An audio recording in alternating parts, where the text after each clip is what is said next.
Absolutely. I mean, when you think about our history, we started off in content, and then we pushed into esports. And that was really important for us because when you talk with Hector about it, he'll always say we wanted to make sure the players had a career path.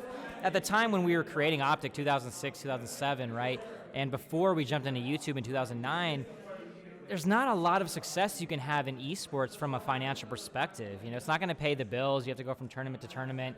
The tournament organizers weren't necessarily funding stuff. So we said, all right, let's build a brand first, a brand that people can get behind, that want to be a part and wear the merch, and really will propel our pro players into that audience so they have an opportunity not only to play, but to build their brand on the side, from selling and building merch to content creation, streaming, video creation, you name it. So yeah, that will always be important for us. Are you familiar with the OG Hype Squad? No? Okay, so in Call of Duty, we've had some fans who are just consistently at every event, but not just every event, the front row of every event, and they have a system for saving each other seats, for getting food, for going to the bathroom, coming back and forth. They build signs every single time, and we've actually branded them as the OpTic Gaming Hype Squad, or OG Hype Squad for short. So I know that green wall passion, everyone bleeds green in OpTic, and you're going to see that in the DNA of the Outlaws as well. They're going to come in and they're going to be loud, and we're going to see them at the events. In fact, we just told the OG Hype Squad this. We're going to start flying them to these events as well. They're on a mission. We're on a mission. They're going to join us in this battle, and we're going to extend the OG Hype Squad, and we're going to cover our fans' travel. Some of our fans travel anyways to the event. So we're investing not only into our players from the health and wellness side, but into our fans as well, who have been just so paramount to the building of this global engaged audience that we have.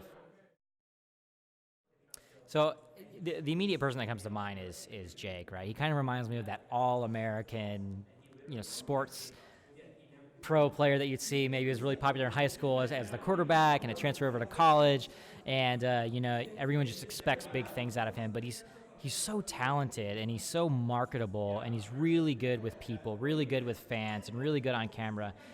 It's the type of individual who you say is like, it's just that all pro that you want to have, because he can wear so many different hats, but also perform really well on the field, and he's very approachable, very personable. So I really like to look and see him in that light, and I think that's something that we'll work on with him in terms of his personal brand development. Yeah, I love that there's been that history in multiple titles for it. I think it's good for esports. Just taking us out of the picture, I think it's good for esports to have that narrative, that story arc that people can follow from title to title. And it's now like ramped up pretty intensely, right? Our corporate headquarters is in Dallas, but our team represents Houston, Austin, and San Antonio. Whereas Envy is now just all corporately headquartered in Dallas as well, but their Overwatch team represents Dallas. So you have this story almost coming to like an exponential rise of these two teams battling it out for just esports dominance overall. So we're going to play on that big and continue to go hard. I know you might have seen like some of the Twitter banter that's been going on. We want to continue to build that up, and in a good way, right? It's Hastro's a good friend of ours. So we want to continue to have that good rivalry. But when we step into the arena, then it's game on. So we want to continue to see that storyline grow over time, and we want to win it every time too.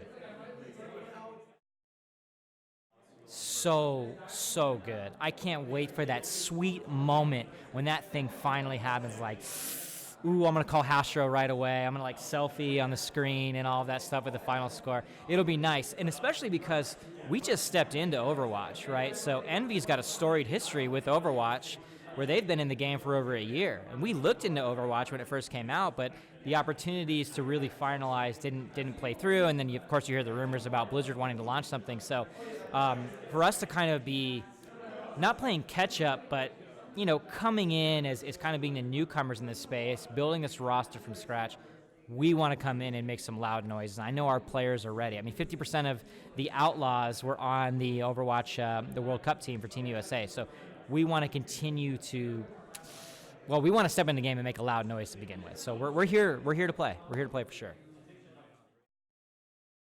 All right, so I put Pomage is kind of like our Widowmaker, DPS individual.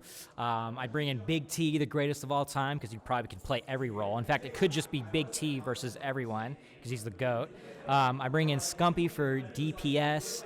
I'd probably bring in Karma for DPS, Krim for DPS. We'd basically have the greatest DPS team of all time. There'd be no tanks in any way, shape, or form.